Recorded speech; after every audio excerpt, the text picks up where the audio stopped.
여러분, 최근에 집에 있는 불필요한 물건을 버려본 게 언제인가요? 누군가는 필요 없는 물건을 바로바로 처분하고 누군가는 한 번에 몰아서 정리하기도 합니다. 하지만 또 누군가는 정리해야지라고 생각만 하다가 더는 손 쓸 수 없을 정도로 집이 어지러워지기도 합니다. 여기 경기도에 사는 강지영 씨는 오늘 어머니의 집으로 향합니다. 매주 목요일 저녁만 되면 강 씨는 어머니의 안부를 물으러 어머니 집에 방문했습니다. 하지만 강 씨는 어머니 집에 방문할 때마다 크게 스트레스를 받습니다.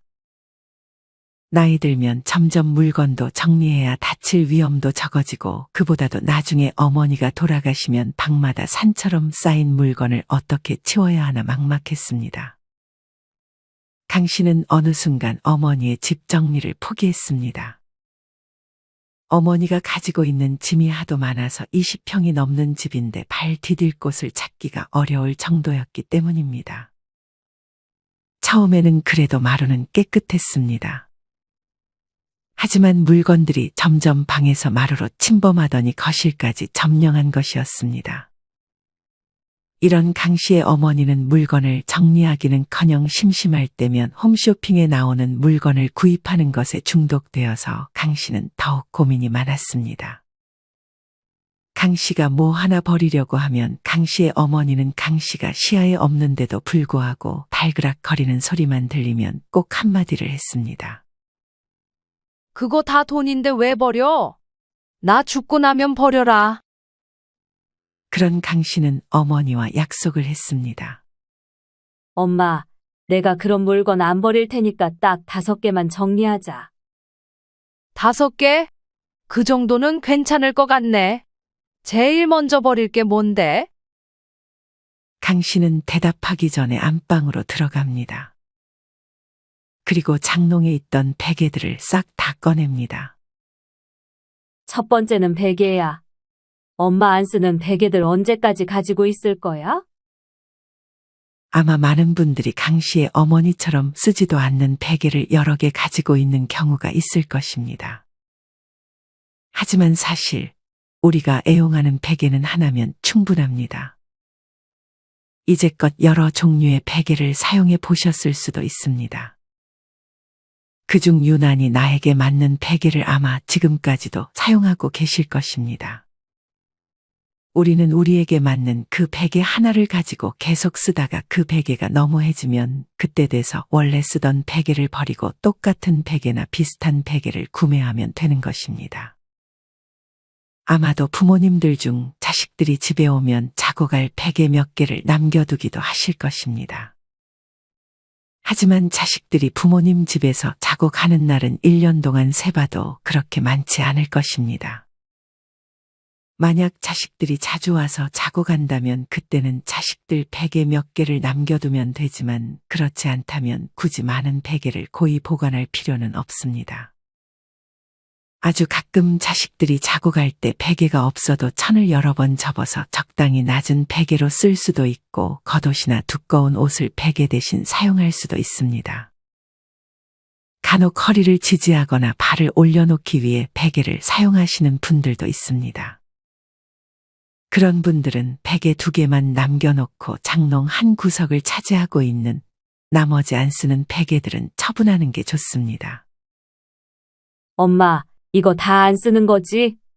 보니까 엄마 베개 벨 때 같은 것만 쓰잖아. 너네 자고 갈 때 쓰라고 쟁여둔 거지. 최근 1년 동안 이 집에 엄마 말고 자고 간 사람 있어? 없는 것 같긴 하네. 이런 강 씨의 말에 어머니도 그간 안 쓰던 베개를 버리는 것을 허락했습니다. 그 다음은 뭐 버릴 거야? 강 씨의 어머니가 물었습니다. 2번째는 의자야. 여기 앉지도 못하고 옷걸이 되어버린 의자들이랑 엄마 몸에 별로 안 맞는 의자들 있잖아. 보니까 엄마 저 의자에 앉을 때마다 허리가 불편해 보이는 것 같던데. 맞아. 저 의자는 내 몸에 영 안 맞더라. 딸이 버리려고 지목한 2번째 물건은 마루 한켠에 떡하니 자리를 차지하고 있던 의자였습니다. 강 씨의 어머니가 편하게 앉으려고 의자를 하나 샀지만 이상하게 10분만 앉아 있어도 허리가 아팠습니다. 그래서 대부분 옷을 걸어 놓는 용도로 의자를 사용했습니다. 의자는 그냥 버리기 아까우니까 내가 당근마켓에 먼저 올려볼게. 그 돈은 엄마 줄게. 대신 그 돈으로 다른 의자 사지 마. 오래 앉아 있는 건 안 좋기도 하고. 이렇게 강 씨 어머니의 집처럼 안 쓰는 의자가 있는 집이 많을 것입니다.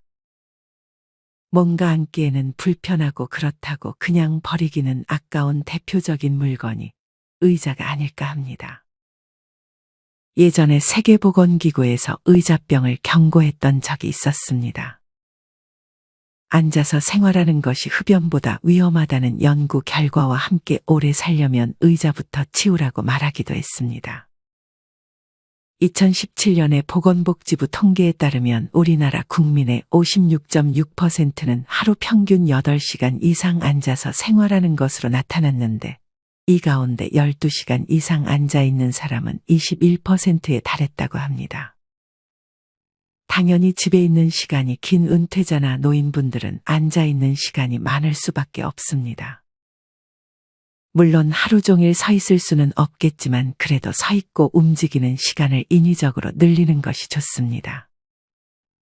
그리고 앉아 있더라도 허리나 목, 어깨가 불편하지 않은 나에게 맞는 의자를 골라야 합니다. 그런 의자가 아니라면 어차피 자리만 차지하기 때문에 부피가 결코 작지 않은 의자의 처분을 고려해 보는 것이 좋습니다. 앞서 강 씨처럼 의자의 경우 그냥 버리는 것보다 중고로 먼저 팔거나 팔 수 없는 너무해진 의자라면 동사무소에서 대형 폐기물 스티커를 받아서 처분할 수 있습니다. 아직도 3개나 남았어? 이제 그만하면 안 돼? 안 돼. 약속은 약속이잖아. 그럼 3번째는 뭐야? 3번째는 지금 엄마가 서 있는 매트야. 이 매트 왜? 이건 좀 아까운데. 이거 언제 산 거야? 글쎄, 기억 안 날 정도로 오래되긴 했어. 엄마 저번에 여기서 몇 번 넘어지지 않았어? 나도 한 번 미끄러졌는데 나이 들수록 넘어지는 거 진짜 조심해야 하는 거 알지?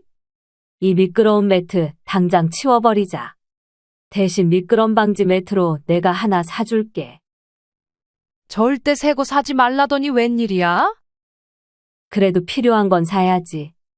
무조건 버리기만 하는 것보다는 엄마 나이에 맞게 하나하나 바꿔주는 게 좋은 것 같아. 강 씨가 고른 3번째 물건은 바로 매트였습니다. 특히나 다른 곳보다 욕실만큼은 미끄럼 방지 매트를 구비해 주는 것이 좋습니다. 아마 욕실에서 샤워를 마치고 나오는 순간 발을 잘못 헛디뎌 미끄러질 뻔한 기억이 한 번쯤은 있으실 것입니다. 한국소비자원에 따르면 고령자 안전사고 중 가장 많이 발생한 사고가 바로 낙상사고인데 여기서 눈여겨봐야 할 것은 높은 곳에서 떨어지는 것보다도 미끄러지면서 넘어지는 사고가 대부분이었다는 사실입니다.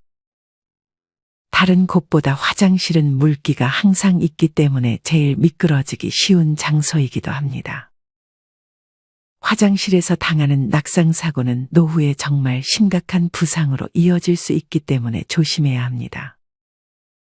나이가 들수록 아무래도 신체의 노화로 균형을 잡기 어려워 미끄러지기 쉽습니다. 그래서 화장실뿐 아니라 미끄러운 재질의 바닥이라면 미끄럼 방지 매트를 구비해 주는 것이 좋습니다. 매트를 구매할 때는 사용 장소와 용도에 맞는 매트를 잘 골라 선택해야 합니다. 그렇게 강 씨는 매트까지 복도에 내쳐놓았습니다. 강 씨의 어머니는 강 씨가 치우는 것을 보기만 했는데도 지치는 느낌이었습니다. 그만큼 오랫동안 버리는 것에 익숙치 않았기에 마음이 편치 않았습니다. 강 씨는 그럼에도 단호하게 다음 버릴 물건이 있는 위치로 성큼성큼 발걸음을 옮겼습니다. 엄마 이제 뭐 버릴지 안 물어봐? 아이고, 지친다. 그래서 4번째는 뭘 버릴 건데? 4번째는 바로 강 씨는 대답 없이 발꿈치를 들어 올려 주방 벽장 높은 곳에 있는 접시와 컵들을 꺼냈습니다. 높은 곳에 올려져 있던 접시와 컵에는 강 씨의 예상대로 먼지가 수북히 쌓여 있었습니다. 엄마 이것들 잘 안 쓰게 되지 않아? 먼지 쌓인 것 좀 봐. 그리고 이렇게 높은 곳에 있는 접시들 꺼내려다가 다치기라도 하면 어쩌려고. 강 씨의 어머니가 보기에 따른 도사였습니다. 실제로 강 씨의 어머니는 그 높은 곳에 올려져 있는 접시들과 컵들을 최근 1년간 써본 기억이 없었습니다. 강 씨는 이 중에서 깨진 것은 버리고 쓸만한 것은 깨끗이 씻어 미루지 않고 바로 사진을 찍어 당근마켓에 올렸습니다. 접시가 꽤 이뻐서 금방 누군가 연락이 올 것 같았습니다. 아니나 다를까 사진을 찍어 올린 지 10분도 채 되지 않아 누군가에게서 접시를 사겠다는 연락이 왔습니다. 집도 바로 이 근처라 강 씨는 접시를 들고 약속한 장소로 갔습니다. 이렇게 아주 쉽게 강 씨는 물건을 처분하면서 돈까지 벌 수 있었습니다. 이처럼 아마 대부분의 집에 안 쓰는 접시나 컵이 여러 개 있을 것입니다. 항상 쓰던 것만 쓰고 뒤쪽에 놓여있는 컵들은 거의 손 대지 않는 경우가 많습니다. 이것보다 중요한 것은 나이 들수록 높은 곳에는 물건을 채우지 않고 그냥 비워두는 것입니다. 간혹 공간이 없어 높은 곳에 물건을 보관하기도 하지만 자칫 높은 곳에 있는 물건을 꺼내려다 큰 사고를 당할 수 있기 때문에 그런 위험 요소를 아예 제거하는 것이 좋습니다. 강 씨가 접시를 팔고 받은 돈을 건네받자 강 씨의 어머니는 다시 기분이 좋아졌습니다. 물건 처분하는 것도 나름 할만하네. 마지막은 뭐야? 그치? 처음 하는 게 어려운 거라니까. 엄마한테도 당근마켓에 올리는 법 알려줄 테니까 나중에는 엄마 스스로 한번 해봐. 그러면서 강 씨는 마지막 5번째 버릴 물건을 찾기 위해 두리번거렸습니다. 그렇게 찾다가 강 씨의 눈에 들어온 것은 이것저것 약들이 한꺼번에 모여있던 약상자였습니다. 엄마 저번에도 약 먹었는지 안 먹었는지 헷갈려 하지 않았어? 사실 오늘도 그랬어. 내가 점심에 약을 먹었나 안 먹었나 긴가민가 하더라고. 그게 자꾸 헷갈리지 뭐야. 저번에 사준 약통 그거 왜 안 써? 전날 밤이나 매일 아침에 약들 분리해서 약통에 담아두면 좋잖아. 내가 여기 아침, 점심, 저녁이라고 써놓기까지 했으니까 약이 비어있으면 먹은 거고 아직 그대로면 안 먹은 거라고 생각할 수 있잖아. 맞아. 계속 해야지 하면서도 귀찮아서 안 하게 되더라. 아직 습관이 안 돼서 그런 거 같아, 엄마. 오늘 먹을 약은 다 먹었지? 지금 나랑 내일 먹을 약들 약통에 미리 담아놓자. 이렇게 분리하고 가지고 다니면 외출했을 때도 먹을 수 있고 좋잖아. 그렇게 강 씨의 어머니는 딸과 함께 다음날 먹을 약들을 차례대로 분리해 놓았습니다. 그리고 안 먹는 약들을 하나씩 버리기 시작했습니다. 그중 유통기한이 지난 약과 건강식품들이 많았는데 더 이상 먹지 않는 것들은 과감하게 버렸습니다. 그렇게 딸의 도움으로 약들이 담겨 있었던 수납장은 아주 깔끔해졌습니다. 먹다가 이제 더는 안 먹는 약들을 버리고 나니 뭐가 어떤 약인지 구분하기도 쉬웠습니다. 그렇게 밤 10시가 돼서야 강 씨는 집으로 돌아갈 준비를 합니다. 아직 어머니의 집을 다 정리하기는 막막하긴 했지만 이렇게 처음으로 정리를 해본 것에 만족했습니다. 이렇게 조금씩 정리하다 보면 언젠가 엄마의 집도 깨끗해지지 않을까 하는 생각에 설레하며 강 씨는 집으로 돌아갔습니다. 사실 정리라는 것은 참 습관이 되지 않으면 시작하기가 어려운 것 같습니다. 그래서 단순히 정리해야지라는 생각 하나만으로 행동으로 옮기기가 어려운 것도 사실입니다. 이보다는 정리를 하는 구체적인 방법들을 알아놓는 것이 도움이 될 수 있습니다. 그래서 지금부터는 정리 전문가 정희숙 작가님이 알려주는 집 정리 노하우에 대해 알려드리려 합니다. 영상 끝까지 시청하여 어떻게 정리하는 것이 효과적인지에 대해 확실히 알아가셨으면 좋겠습니다. 그럼 시작하겠습니다. 노년의 집 정리, 어떻게 해야 할까? 시간이 지나면 누구나 노인이 된다. 그러나 어떤 노년기를 보낼 것인지는 사람마다 상당히 차이가 있는 것 같다. 사실 노년기는 삶이라는 전체 주기에서 볼 때 가장 풍성하고 안락한 시간을 보낼 수 있다. 새로운 관점으로 삶을 바라보고 일상을 누릴 수 있는 이때야말로 집을 정리하고 공간을 새롭게 가꾸기에 좋은 기회이다. 특히 배우자와 사별한 후 혼자 남으면 적적함과 우울감에 빠질 수 있는데 이때 자신의 공간을 아늑하고 편리하게 재정비하는 과정을 통해 삶의 활력을 불어넣는 중요한 터닝 포인트를 맞이할 수 있다. 그렇다면 구체적으로 노년기의 공간 정리는 어디에서부터 어떻게 시작하는 것이 좋을까? 첫 번째는 가장 중요한 요소로 안전을 고려해야 한다는 점이다. 노년기는 노화로 인한 신체적 민감도와 기능 저하로 종종 위험한 상황에 놓일 수 있다. 정리되지 않은 공간은 이동과 일상생활을 불편하게 만들 수 있으며 자칫 위험 요소가 될 수 있다. 그렇기에 공간을 정리할 때 동선 및 물건 배치는 반드시 안전이 최우선되어야 한다. 가구도 되도록 낮은 것을 사용하고 안정적으로 배치한다. 발이 걸리지 않도록 문턱을 없애고 침대나 화장실에 난간을 설치하는 것도 고려해보자. 화재 예방을 위해 전기용품을 적절히 사용하고 쉽게 넘어지지 않는 가구들을 놓는다. 이 시기 집 정리의 목표는 노후에도 독립적으로 생활하는 것이다. 두 번째는 편의성이다. 간간한 일상생활에서도 어려움을 겪을 수 있으므로 물품의 사용이나 보관이 편리하도록 배치하고 주방 물품도 가벼운 것으로 바꾼다.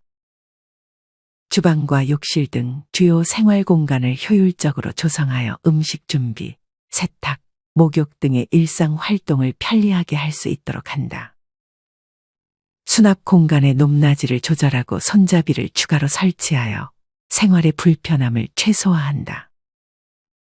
세 번째는 청결이다.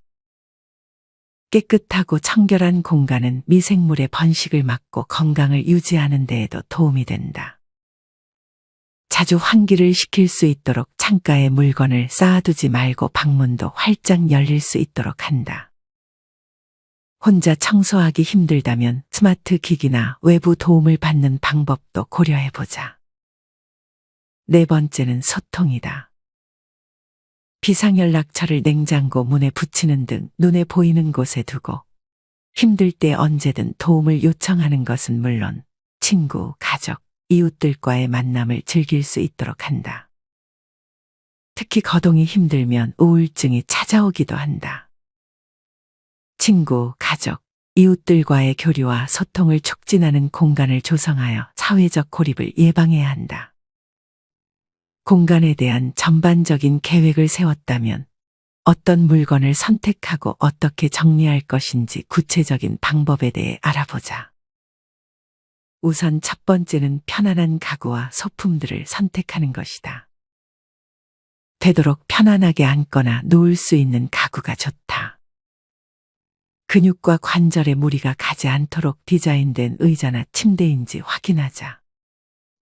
현란한 디자인의 가구나 물품보다는 단순하고 실용적인 디자인, 기능이 많고 복잡한 물품보다는 쉽게 조작할 수 있는 제품을 선택하자. 서랍이나 선반에는 손잡이나 고리를 추가로 달아 사용에 어려움이 없도록 하는 게 좋다. 두 번째는 접근성과 가시성에 대한 고려이다. 물건에 쉽게 접근하고 무엇이 어디에 있는지 쉽게 파악할 수 있도록 배치하는 것이 좋다. 가장 자주 사용하는 물건은 잘 보이는 곳에 두고 잘 사용하지 않는 물건은 뒤쪽이나 상자에 보관하여 불필요한 혼잡함을 줄인다.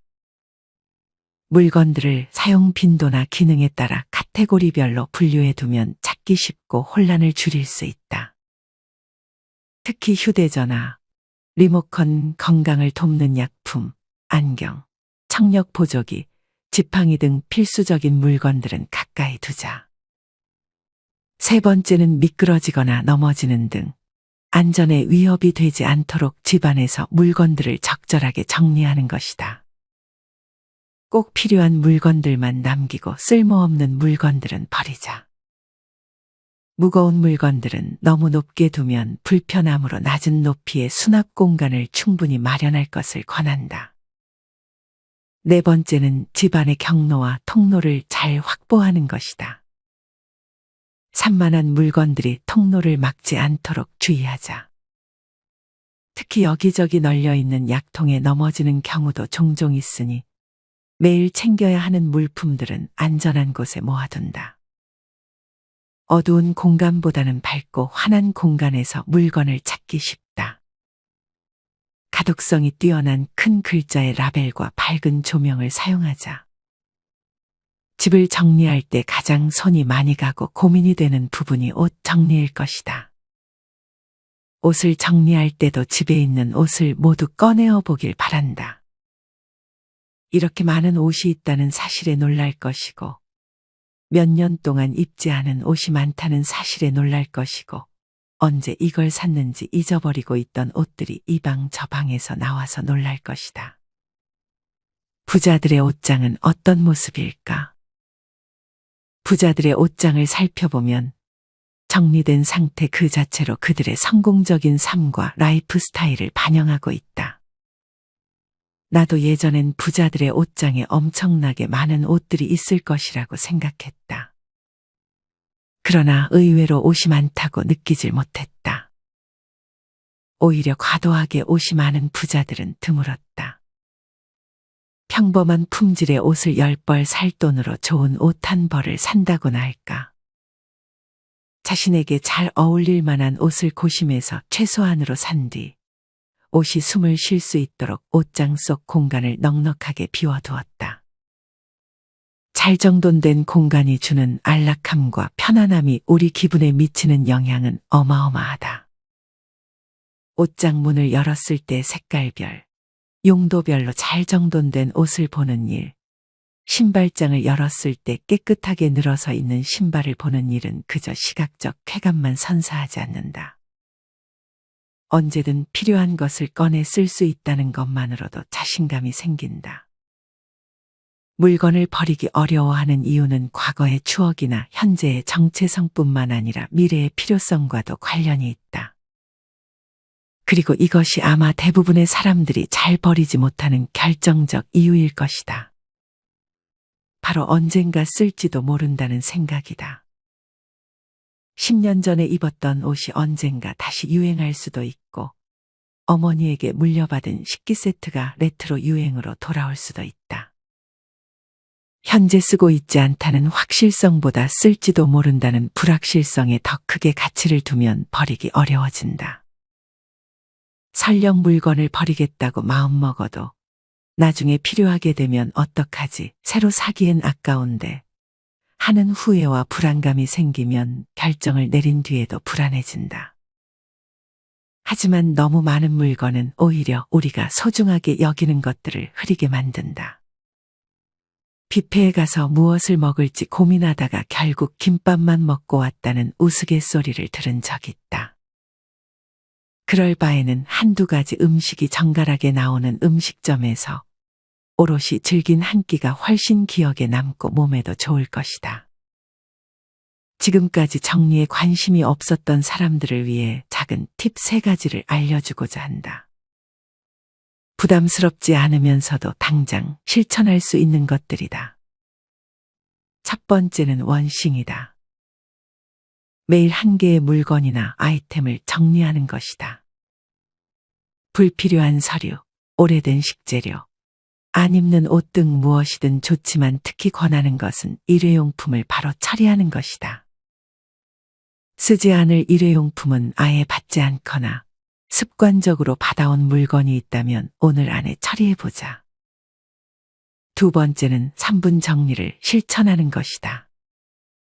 매일 아침이나 저녁, 시간을 정해서 3분 동안 주변을 정리하고 정돈하는 습관을 만들어 보자. 3분 동안 부담 없이 서랍 한 칸을 정리하거나 책상을 정돈하는 등 작은 공간부터 시작하면 조금씩 습관을 형성할 수 있다. 세 번째는 DIY 프로젝트와 연결하는 것이다. 정리하고자 하는 공간을 예쁘게 꾸미거나 변형을 시도해보자. 예를 들어, 책상 정리를 하면서 동시에 색상을 조합해서 색다른 분위기를 연출하거나 사용하지 않는 물건을 활용한 독창적인 작품을 만들어 보는 것도 재미있다. 정리와 창작을 결합하면 의외로 즐거운 경험을 얻을 수 있다. 이 세 가지 팁의 공통점은 시작은 무조건 작게 하라는 것이다. 소소하지만 재미있게 해보면서 정리에 대한 관심을 키워보자. 작은 변화들이 모여 큰 변화가 만들어질 것이다. 지금부터는 좁은 공간도 2배로 넓게 쓰는 정리의 기술을 공개한다.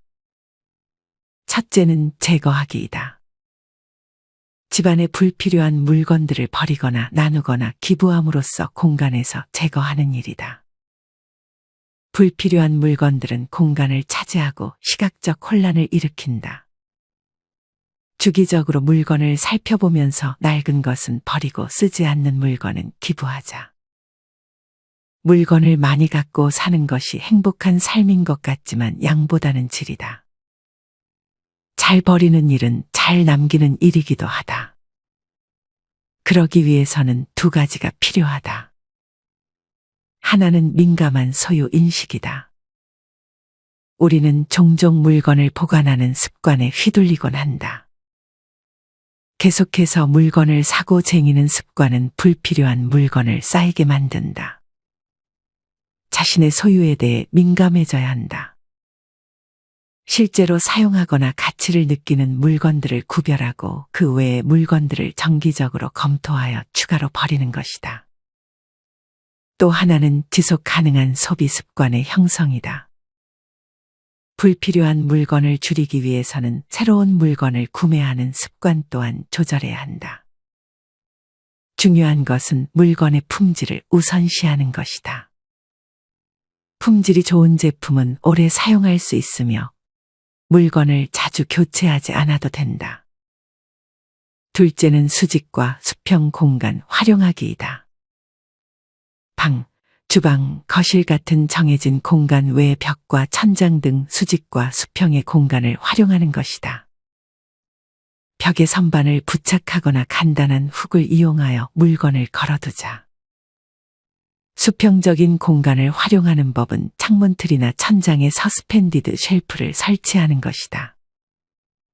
화분이나 장식품을 매달면 공간을 활용하면서도 아름다운 인테리어 요소로 활용된다.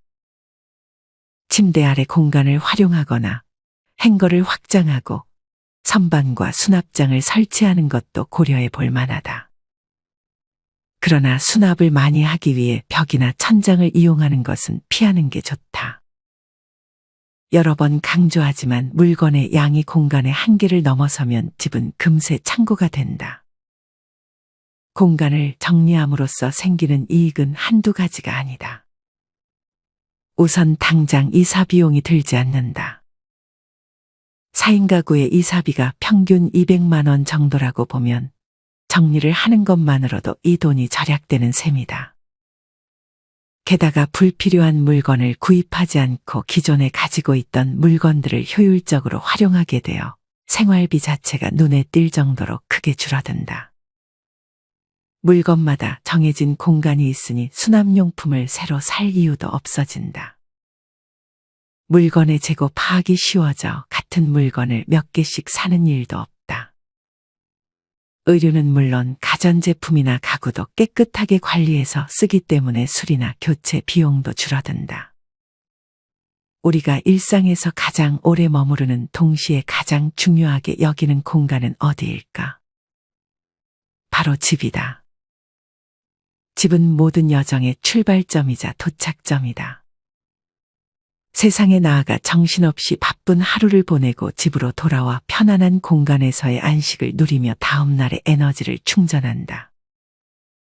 집에서 우리는 일상을 누리고 소중한 순간을 보낸다. 집이라는 안식처는 나답게 있을 수 있는 유일한 곳이기에 편안하게 숨 쉬며 온전한 자아를 느끼는 보금자리이다. 인생길을 더욱 감미롭고 빛나게 만드는 곳이기에 집에서 보내는 소중한 순간과 경험을 우선순위 뒤로 밀쳐내어서는 안 된다. 노년기는 지혜로움과 편안함을 추구하는 시기이다. 누군가는 먼지가 쌓이고 유통기한이 지난 물건들을 껴안고 살아가는 동안 누군가는 불필요한 물건을 덜어내고 소중하고 의미 있는 물건으로 공간을 가꾸며 몸도 마음도 홀가분하게 살아간다. 아이들이 언제 올지 모르니 그대로 남겨두자는 생각은 과감히 버리고 온전히 부부의 공간으로 꾸리자. 배우자 없이 혼자 살게 될 경우에도 자신을 중심에 두고 집 정리를 하면 편안하고 안전한 공간에서 휴식과 추억을 즐기는 데 도움이 된다. 삶의 아름다운 마무리를 생각하며 짐을 줄이는 것이 좋다. 여러분, 만약 자식들이 여러분의 집을 마지막으로 정리할 때 어떤 상태로 보여지길 원하시나요? 어떤 분의 시어머니는 80대부터 쓸 사람이 있으면 주고 싶다며 물건들을 정리하다 99세에 돌아가신 뒤 며느리가 짐을 정리하는데 최소한의 물건밖에 남아있지 않았다며 그런 시어머니를 보며 감탄했다는 글을 본 적이 있습니다. 이처럼 정리에 늦은 나이는 없는 것 같습니다. 여러분에게는 지금이 제일 빠른 시기입니다. 오늘의 영상을 다시 한번 보며 아주 작게나마 그동안 미뤄왔던 집 정리를 시작해보는 것은 어떨까요? 이상으로 오늘의 영상을 마치겠습니다. 우리 모든 구독자분들의 행복한 여생을 응원합니다. 다음에 더 좋은 내용으로 찾아뵙겠습니다. 감사합니다.